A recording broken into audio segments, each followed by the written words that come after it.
Hello बच्चों, चलिए start करते हैं एक्सरसाइज 1.1 चैप्टर 1 सेट्स का क्वेश्चन नंबर 1 देखते हैं क्या है।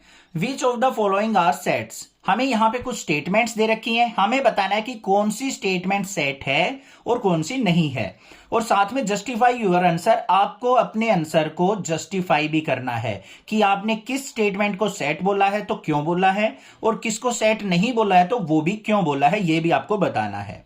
सबसे पहले आपको सेट की डेफिनेशन क्लियर होनी चाहिए भाई। क्या होता है set? A well defined collection of data. मतलब एक कलेक्शन ऑफ डेटा होता है जो कि काउंटेबल फॉर्म में भी हो और एक वेल डिफाइंड हो, मतलब सभी की नजरों में सेम होना चाहिए वो। ठीक है, अगर मान लो डिफरेंट डिफरेंट पर्सन से उसके बारे में पूछें तो सेम स्टेटमेंट सभी दें, तो उसको हम सेट की कैटेगरी में रखते हैं। आगे बात समझ में। अब सबसे पहले देखो फर्स्ट पार्ट के अंदर हमें क्या दे रखा है। The collection of all the months of a year beginning with the letter J. यहां पे क्या कहा है कि किसी साल के मंथ जो जे लेटर से स्टार्ट होते हैं। अब भाई आप किसी एक बच्चे से पूछ लो, दूसरे बच्चे से पूछ लो, या तीसरे से पूछ लो, या किसी से भी पूछ लो, सभी के सभी आपको सेम ही आंसर देने वाले हैं कि हमारे 3 मंथ्स हैं, जनवरी है, जुलाई है और हमारा जून है। जनवरी, जून और जुलाई 3 मंथ जो है जे से स्टार्ट होते हैं। तो ये क्या हो गया? वेल डिफाइंड कलेक्शन हो गया। तो यहां पे आपको लिखना क्या है? It is well defined collection. Well defined collection.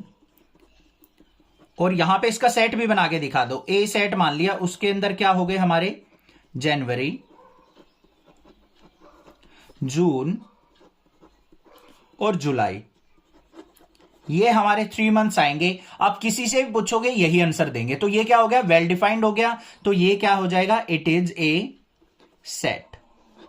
इस तरीके से लिख देना है। अब सेकंड स्टेटमेंट पे चलते हैं। The collection of 10 most talented writers of India.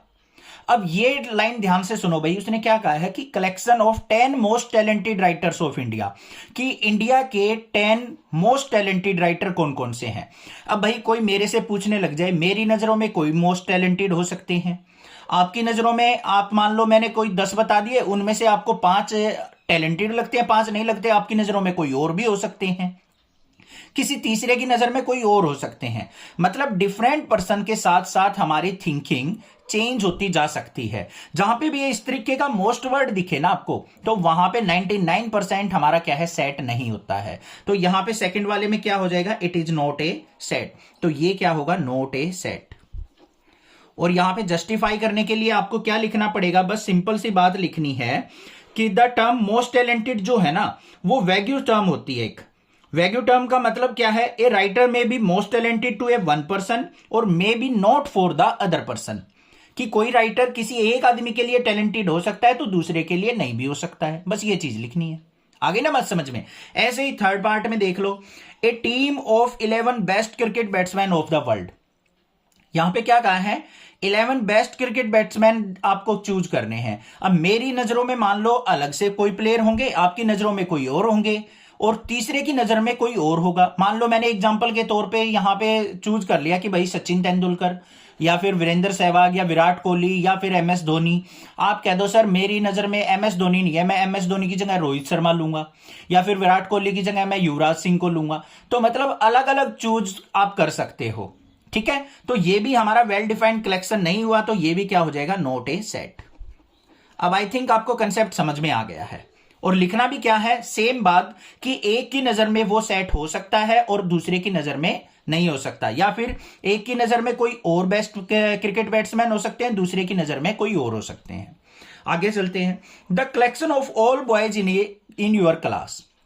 ये वेल डिफाइंड कलेक्शन है। यहां पे लिखेंगे वेल डिफाइंड कलेक्शन और इनमें लिखेंगे not a well defined collection. ये चीज ध्यान रखना बस।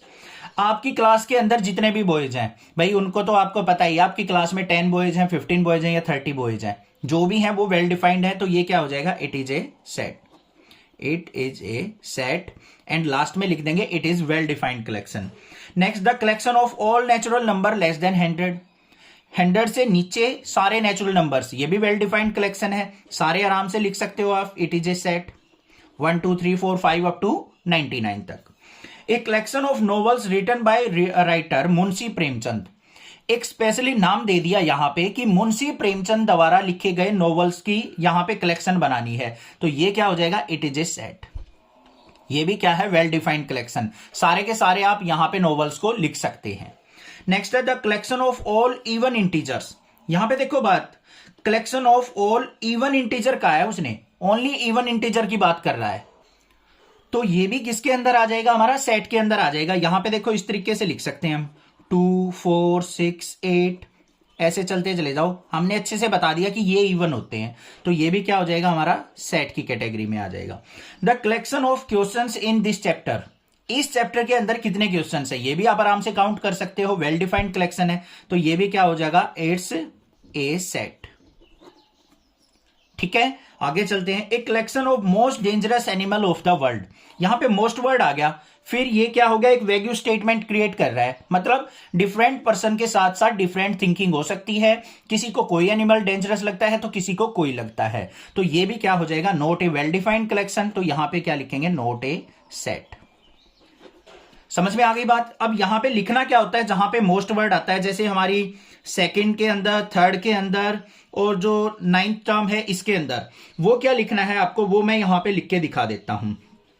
यहां पे क्या लिखेंगे, from person to person, from person to person, someone is, यहां पे पहली वाली का लिख के दिखा रहा हूं मैं, most talented and may not be for other, may not be for other, कि एक आदमी के लिए वो टैलेंटेड हो सकता है बट दूसरे के लिए जरूरी नहीं है कि वो टैलेंटेड हो भी सकता है, नहीं भी हो सकता है। ये चीज आपको लिखनी है। एक्सरसाइज 1.1 सेट्स का क्वेश्चन नंबर सेकंड क्या है। लेट ए सेट दे रखा है जिसके अंदर एलिमेंट्स है 1 2 3 4 5 6। Insert the appropriate symbol belongs to और not belongs to in the blank spaces. हमें यहां पे क्या करना है, इस बिलोंग्स टू और नॉट बिलोंग्स टू को इन फिलिंग द ब्लैंक्स के अंदर फिल करना है। सबसे पहले मतलब पता होना चाहिए आपको, बिलोंग्स टू और नॉट बिलोंग्स टू का मतलब क्या होता है। बिलोंग्स टू का मतलब क्या होता है कि कोई भी डेटा अगर वो सेट के अंदर प्रेजेंट है तो हम यूज करेंगे बिलोंग्स टू का सिंबल। अगर कोई भी डेटा या एलिमेंट उस सेट के अंदर प्रेजेंट नहीं है तो हम यूज करेंगे नॉट बिलोंग्स टू का सिंबल। समझ में आ गया। अब सबसे पहले देख लो, हमारे पास सेट क्या दे रखा है, ए सेट दे रखा है, उसके अंदर एलिमेंट क्या है 1 2 3 4 5 और 6। अब सबसे पहले पार्ट पे चलते हैं। फर्स्ट पार्ट के अंदर क्या दे रखा है कि क्या 5 ए सेट के अंदर प्रेजेंट है या नहीं है, तो हम चेक कर लेंगे। 5 यहां पे एलिमेंट है, बिल्कुल है, तो हमें कौन सा सिंबल यूज करना है बच्चों, बिलोंग्स टू का, तो यहां पे आ जाएगा हमारा ये बिलोंग्स टू का सिंबल। बात आ गई समझ में। ऐसे ही सेकंड पार्ट पे चलना है। सेकंड पार्ट में हमें दे रखा है 8 बिलोंग्स टू सेट ए है या नहीं है, तो यहां पे देखो 8 इसके अंदर प्रेजेंट नहीं है, तो हमें क्या लिखना पड़ेगा भाई, नॉट बिलोंग्स टू, मतलब 8 जो है सेट ए के अंदर प्रेजेंट नहीं है। ऐसे ही हम थर्ड वाले पे चलते हैं, 0 देखते हैं, 0 भी इसके अंदर प्रेजेंट नहीं है, तो यहां पे थर्ड वाले में क्या आ जाएगा हमारा, नॉट बिलोंग्स टू। फोर्थ वाले में देखते हैं 4 यहां पे प्रेजेंट है, तो यहां पे क्या आ जाएगा, बिलोंग्स टू। फिफ्थ में 2 भी यहां पे प्रेजेंट है, तो फिफ्थ वाले में भी क्या आ जाएगा, बिलोंग्स टू। और 10 इस सेट ए के अंदर प्रेजेंट नहीं है, तो 10 क्या आ जाएगा यहां पे, नॉट बिलोंग्स टू। आसानी से पता लग गया किस तरीके से हम यहां पे अपने फिलिंग द ब्लैंक्स को फिल कर सकते हैं। एक्सरसाइज 1.1 सेट्स का क्वेश्चन नंबर थर्ड क्या है। Write the following sets in roster form. यहां पे आपको जो भी स्टेटमेंट दे रखी हैं वो आपको सेट बिल्डर फॉर्म में दे रखी हैं, तो हमें इनको रोस्टर फॉर्म के अंदर चेंज करना है। अब रोस्टर फॉर्म क्या होती है, इंट्रोडक्शन के अंदर बता रखा था मैंने कि सेट बनाना किसी का भी और एलिमेंट्स को कोमास द्वारा सेपरेट करके लिखना क्या कहलाता है, हमारा रोस्टर फॉर्म कहलाता है। तो यहां पे हमें क्या करना है, इन गिवन स्टेटमेंट से हमें इनका डेटा बनाना है। तो कैसे बनाएंगे, सबसे पहले देखो फर्स्ट सेट क्या दे रखा है, ए सेट दे रखा है, उसके अंदर x such that x is an integer and -3 less than equal to x less than 7। जो x है हमारा कहां से कहां लाई कर रहा है, -3 के इक्वल भी है और इससे ग्रेटर है और 7 से लेस देन है। तो हमें बस यहां पे इजिली हम अपने एलिमेंट्स बना सकते हैं। तो ए सेट के अंदर हमारे एलिमेंट्स क्या आ जाएंगे, यहां पे देखो बच्चों इक्वल टू का साइन है तो -3 भी लेना है आपको, फिर -2, -1, 0, 1, 2, 3, 4, 5 और 6। 7 नहीं लेंगे क्योंकि 7 के साथ यहां पे इक्वल टू का साइन नहीं है, लेस देन 7 उसने बोला है, तो x के अंदर ये सारी वैल्यूज पॉसिबल हैं, तो ये बन गया हमारा roster form of this set. आसान था। सेकंड पार्ट पे चलते हैं। बी सेट दे रखा है, इसके अंदर क्या है, x such that x is a natural number less then 6। x क्या है, नेचुरल नंबर है और लेस देन 6 है। लेस देन इक्वल टू नहीं बोला है उसने, लेस देन बोला है, मतलब 6 से छोटे, 6 से छोटे। और नेचुरल नंबर कहां से स्टार्ट होते हैं हमारे, 1 से स्टार्ट होते हैं। तो बी सेट क्या बन जाएगा हमारा, 1, 2, 3, 4, 5। एक बार दोबारा बता दूं, यहां पे 6 नहीं लेंगे क्योंकि यहां पे लेस देन इक्वल टू नहीं दे रखा। लेस देन इक्वल टू दे रखा होता तो हम 6 को भी लेके चलते। क्लियर हो गया। थर्ड पार्ट पे चलते हैं। सी सेट दे रखा है हमें, सी के अंदर क्या दिया है, x such that x is a 2-digit natural number such that the sum of its digit is 8। यहां पे क्या कहा है, हमें 2 डिजिट के वो नंबर लेने हैं जिनमें सभी डिजिट्स का सम क्या आए, 8 आए। ये चीज ध्यान देनी है आपको बस। तो यहां पे सबसे पहले सोचो हमारा पहला कौन सा नंबर होता है जिसकी डिजिट्स का सम हमारा 8 होगा, सोचो सोचो जल्दी, 17। तो यहां पे हमारा जो सी सेट स्टार्ट होगा वो कहां से स्टार्ट होगा, 17 से। फिर दूसरा क्या हो जाएगा, 26, ओनली 2 डिजिट वाले देखने हैं। फिर क्या हो जाएगा, 35। फिर हमारा क्या हो जाएगा बच्चों, 44। फिर 53, फिर 62, फिर 71 और लास्ट में 80। इनके अलावा कोई भी ऐसा 2 डिजिट का नंबर नहीं है जिन डिजिट्स का सम करें वो क्या आए, 8 आए। क्लियर हो गया थर्ड पार्ट भी। नेक्स्ट देखते हैं फोर्थ पार्ट। डी सेट दे रखा है, उसमें क्या है, x is a prime number which is divisor of 60। क्या कहा है उसने, x ए प्राइम नंबर लेना है हमें जो कि डिवाइजर ऑफ 60 हो। 60 के divisor prime number, prime factor देखने हैं 60 के। तो यहां पे देख लो बस, आसान है। क्लास 10th के अंदर प्राइम फैक्टर निकालने सीखे थे, तो ऐसे ही 60 के फैक्टर निकाल लेंगे। देखो ऐसे, पहले किस पे जाएगा, 2 पे, 30 हो गया। फिर हमारा 2 पे जाएगा तो कितना आ गया, 15 आ गया। फिर 3 पे जाएगा तो 3 5 जा 15। इनमें प्राइम नंबर कौन से है, 2 3 5। तो सेट बन जाएगा 2 3 5 का।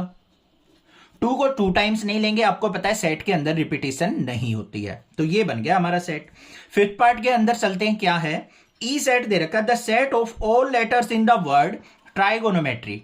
ट्राइगोनोमेट्री के अंदर जो भी लेटर आते हैं उनका सेट बनाना, बस आसान है। ई के अंदर सेट बना लो भाई। पहला अक्षर क्या है, टी, फिर आर, फिर आई, फिर जी, ओ, एन, फिर ओ आ गया, ओ आ चुका हमारा, तो ओ को हम रिपीट नहीं करेंगे। फिर एम है, एम भी एक ही बार आया है। फिर ई है, फिर टी आ गया, टी आ चुका तो टी को नहीं लेंगे। आर भी आ चुका, वाई नहीं आया तो वाई को लेंगे। बस रिपीटेशन ऑफ एलिमेंट्स नहीं करना है आपको, अंदर ये याद रखना है बस सेट के अंदर, ठीक है।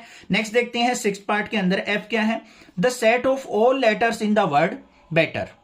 बेटर के अंदर जितने भी लेटर्स है उनका सेट बनाना। अभी बना देते हैं भाई, हलवा बनाएंगे क्वेश्चन को बिल्कुल।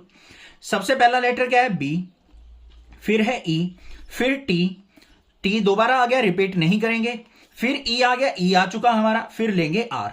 बस ये बन गया हमारा क्या, सेट। एक्सरसाइज 1.1 का क्वेश्चन नंबर 4 क्या है, write the following sets in the set builder form. हमें यहां पे कुछ सेट्स दे रखे हैं जो कि हमारे रोस्टर फॉर्म के अंदर हैं, उनको आपको कन्वर्ट करके सेट बिल्डर फॉर्म उनकी क्रिएट करनी है। अब सेट बिल्डर फॉर्म क्या होती है बच्चों, कि जो भी हमें यहां पे एलिमेंट्स दे रखे हैं उनके बीच में आपस में आपको रिलेशन देखना है कि वो हमारे एलिमेंट्स आपस में कैसे रिलेट करते हैं, और उस प्रॉपर्टी को आपको वर्ड्स की फॉर्म में डिफाइन करके लिख देना है। तो यही कहलाएगा हमारा सेट बिल्डर फॉर्म। सबसे पहले मूव ऑन करते हैं फर्स्ट पार्ट के ऊपर। इसके अंदर एलिमेंट्स देखो क्या है, 3 6 9 12। देखते ही नजर आ रहा है कि सारे के सारे हमारे क्या है, 3 के मल्टीपल हैं। 3 1 जा 3, 3 2 जा 6, 3 3 जा 9, 3 4 जा 12। तो इसका हम सेट कैसे बनाएंगे, ए सेट बना लिया हमने। क्या है, जो भी यहां पे प्रॉपर्टी होगी ना वो किसी वेरिएबल से डिनोट की जाती है भाई। कैसे, एक्स वेरिएबल हमने मान लिया सच दैट एक्स। इसका मीनिंग समझो पहले। एक्स वेरिएबल से हमने क्या किया है, इसकी प्रॉपर्टी को डिफाइन किया है। फिर एक्स बताएगा कि एक्स है क्या, कौन है एक्स। एक्स क्या है, किसके इक्वल है भाई, 3n के इक्वल। क्या कहा है, एक्स जो है वो 3 का मल्टीपल है। और n क्या है हमारी, यहां पे n belongs to natural values है, सारी की सारी n की वैल्यू क्या होंगी, नेचुरल वैल्यूज। और n कहां से कहां लाई करेगा हमारा, ग्रेटर देन इक्वल टू 1 होगा और लेस देन इक्वल टू 4 तक जाएगा। बस ये चीज हो गई हमारी, ध्यान से समझ लो। अब इसको क्या है, थोड़ा सा कंफ्यूजिंग होगा, चिंता मत करो, अभी समझाता हूं। सबसे पहले देखो, हमने यहां पे देखा 3 1 जा 3, 3 2 जा 6, 3 3 जा 9, 3 4 जा 12, 3 के मल्टीपल है ना। पहले 3 की 1 से मल्टीप्लाई की, फिर 2 से की, फिर 3 से की, फिर 4 से की, 1 2 3 4 से मल्टीप्लाई की। तो 1 2 3 4 क्या है हमारी, नेचुरल वैल्यूज, जिसको हमने n से डिनोट कर लिया। तो x के अंदर क्या आएंगे, 3n के इक्वल। पहले 1 रखेंगे तो x की वैल्यू 3 आएगी, 2 रखेंगे तो x की वैल्यू 6 आएगी, 3 रखेंगे तो x की वैल्यू 9 आएगी, और 4 रखेंगे तो x की वैल्यू 12 आएगी। तो सारे एलिमेंट्स आ जाएंगे। और यहां पे n की वैल्यू मैंने बता दी कि 1 से लेके 4 तक आपको लेनी है। इक्वल टू का साइन मतलब 1 भी लेना है और 4 भी लेना है। अब आ गया समझ में। सेकेंड पार्ट को करेंगे और अच्छे से समझ में आ जाएगा। यहां पे देखो 2 है, 4 है, 8 16 32। 2 का मल्टीपल क्या है, 4, 4 का दुगुना 8, 8 का दुगुना 16, 16 का दुगुना 32। बट इसको लिख नहीं सकते हम, दूसरा कोई रिलेशन ढूंढना पड़ेगा। 2 की पावर n देखो, 2 की पावर n अगर मैं बात करूं तो 2 की पावर n का मतलब 2 की पावर 1 रखूंगा तो 2 आएगा, 2 की पावर 2 रखेंगे तो 4 आएगा, 2 की पावर 3 रखेंगे तो 8 आएगा, 2 की पावर 4 रखते ही 16 आ जाएगा, और 2 की पावर 5 रखते ही 32 आ जाएगा। मिल गया 2 की पावर n। तो यहां पे b सेट से मान लिया हमने क्या है, x such that x equal to क्या है, 2 की पावर n है। x इक्वल टू 2 की पावर n से हमारे सारे एलिमेंट आ जाएंगे। और n क्या है, जो हमने ये मानना है, n एक हमारा नेचुरल नंबर है, और n की वैल्यू कहां से कहां होगी, 1 से स्टार्ट करके हमें 5 तक लेनी है। बस बन गया सेट। अब थर्ड वाले पे चल पड़ते हैं। थर्ड वाले के अंदर क्या दे रखा है हमें, 5 के मल्टीपल देखो, 5 25 125 625। ये यहां पे 5 की पावर n दे रखा है।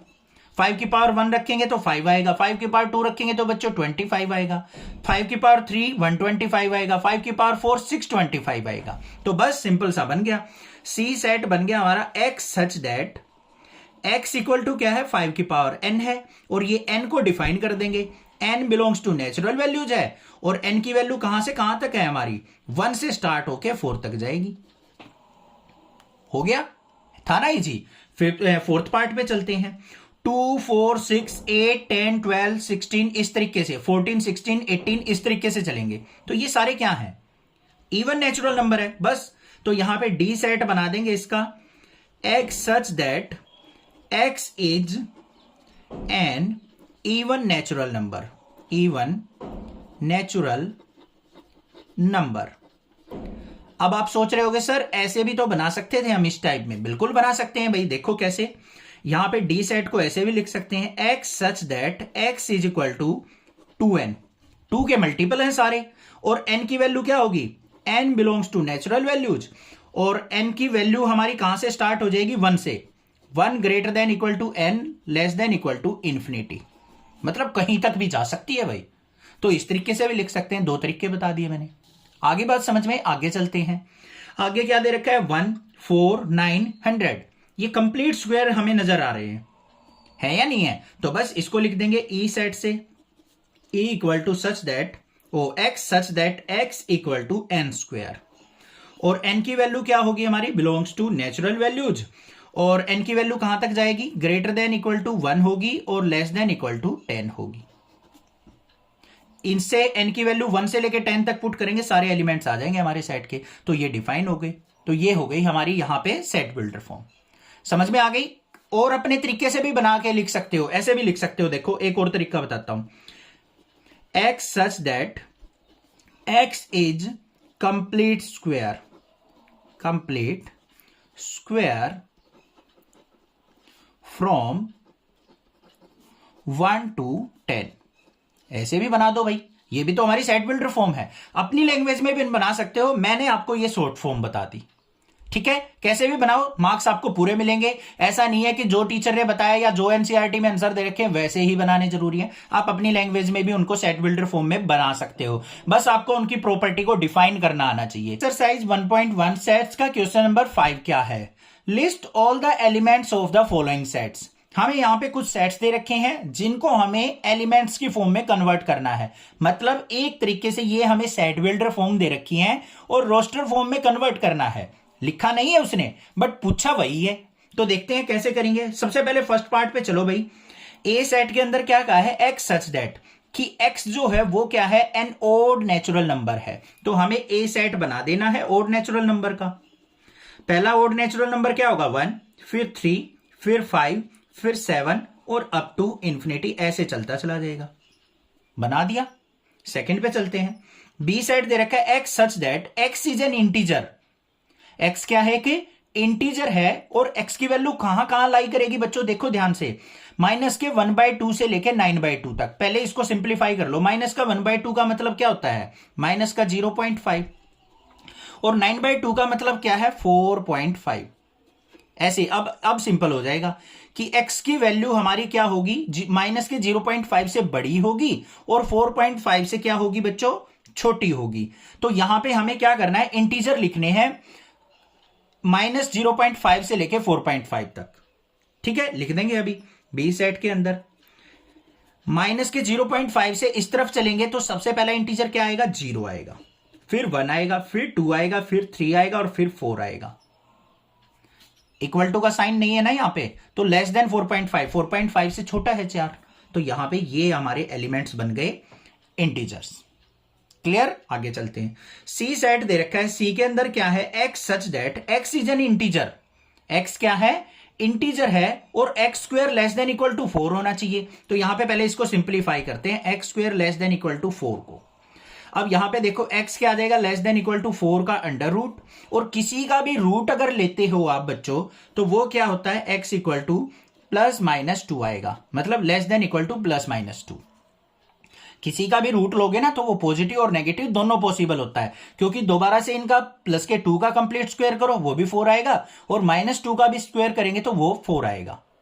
तो x की वैल्यू कहां से कहां, -2 से लेके 2 तक, मतलब ये बन गया इंटरवल। ध्यान से देख लो, -2 से स्टार्ट होके और प्लस के 2 तक जाएगा और दोनों पे इक्वल टू का साइन लगा हुआ है। इसका मतलब -2 भी लेना और 2 भी लेना है।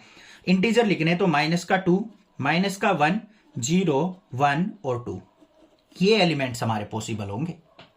आगे बात समझ में, ठीक है, आगे चलते हैं। डी क्या दे रखा है हमें, set x such that x is a letter in the word loyal. इसके यहां पे सेट बना देते हैं डी का। लोयल के पहला लेटर एल, फिर ओ, फिर वाई, फिर ए और फिर एल आ गया। एल नहीं लेंगे क्योंकि आ चुका, तो यहीं पे हमारा सेट क्या हो जाएगा, क्लोज हो जाएगा, बन गया सेट। आगे चलते हैं फिफ्थ पार्ट पे। X such that x is a month of year not having 31 days. हमें वो मंथ्स लेने हैं जिनके अंदर 31 डेज नहीं होते हैं। तो ई सेट बनाएंगे, क्या क्या आ जाएंगे, सबसे पहले फेब्रुअरी। फेब्रुअरी की स्पेलिंग सबको नहीं आती है, ठीक है, ध्यान से कर लेना। फिर होता है हमारा अप्रैल, फिर हमारा क्या आएगा, जून, फिर हमारा सितंबर और लास्ट हमारा क्या आता है, नवंबर। इनके अलावा जितने भी मंथ होते हैं सभी में क्या होते हैं, 31 डेज होते हैं। तो ये बन गया सेट। लास्ट देख लेते हैं सिक्स्थ पार्ट क्या है। X such that x is A consonant in the English alphabet which precedes के। यहां पे क्या कहा है, ध्यान से सुनो। के से पहले वाले, प्रीसीड्स का मतलब पहले वाले, हमें सारे के सारे इंग्लिश के कंसोनेंट्स लिखने हैं। तो एफ सेट क्या बन जाएगा हमारा, पहला कंसोनेंट क्या आएगा, बी, फिर सी, फिर डी, फिर एफ, फिर जी, फिर एच, आई हमारा वोल होता है, फिर जे। के हमें नहीं लेना।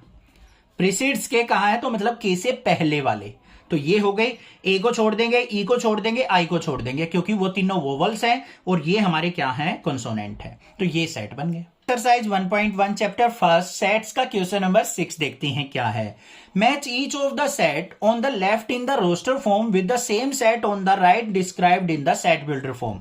हमें यहां पे दो साइड बना के दे रखी हैं कि लेफ्ट साइड तो हमारी रोस्टर फॉर्म है सेट की और राइट साइड में हमारी क्या है, सेट बिल्डर फॉर्म है। तो आपको मैच द फॉलोइंग खेलना है, जो कि हम छोटी क्लास में खेलते थे, मतलब करते थे यार, क्वेश्चंस खेलते नहीं थे ठीक है।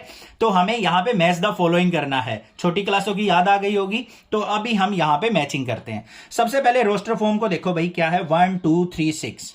प्रॉपर्टी देखो इनके बीच में क्या नजर आ रही है, नहीं नजर आ रही तो थोड़ा सा इधर ध्यान दे लो। क्या है? Prime number and A divisor of 6। क्या ये सारे प्राइम नंबर है? नहीं है, सारे तो नहीं है भाई, तो ये तो नहीं होगा। X is an odd natural number less than 10।